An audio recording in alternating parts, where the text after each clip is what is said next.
Hello నమస్తే. నేను మీ ధర్మపురి సహస్ర సుమేధ. అందరికీ శ్రీరామనవమి శుభాకాంక్షలు. రామచంద్రాయ జనకరాజజా మనోహరాయ మామకాభీష్టదాయ మహితమంగళం. రామచంద్రాయ జనకరాజజా మనోహరాయ మామకాభీష్టదాయ మహితమంగళం. కోసలేశాయ మందహాసదాసపోషణాయ వాసవాదివినుత సద్వరాయ మంగళం. చారుకుంకుమోపేత చందనానుచర్చితాయ హారకటకశోభితాయ భూరిమంగళం. లలితరత్నకుండలాయ తులసీవనమాలికాయ జలజషడుసదేహాయ చారుమంగళం.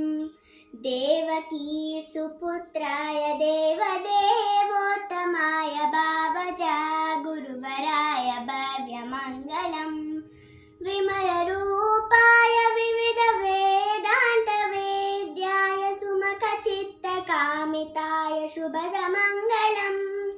విమలరూపాయ వివిధ వేదాంత వేద్యాయ సుమఖచిత్తకామితాయ శుభదమంగళం. రామదాసాయ మృదుల హృదయ కమలవాసాయ స్వామి భద్రగిరివరాయ సర్వమంగళం. స్వామి భద్రగిరివరాయ సర్వమంగళం. స్వామి భద్రగిరివరాయ సర్వమంగళం.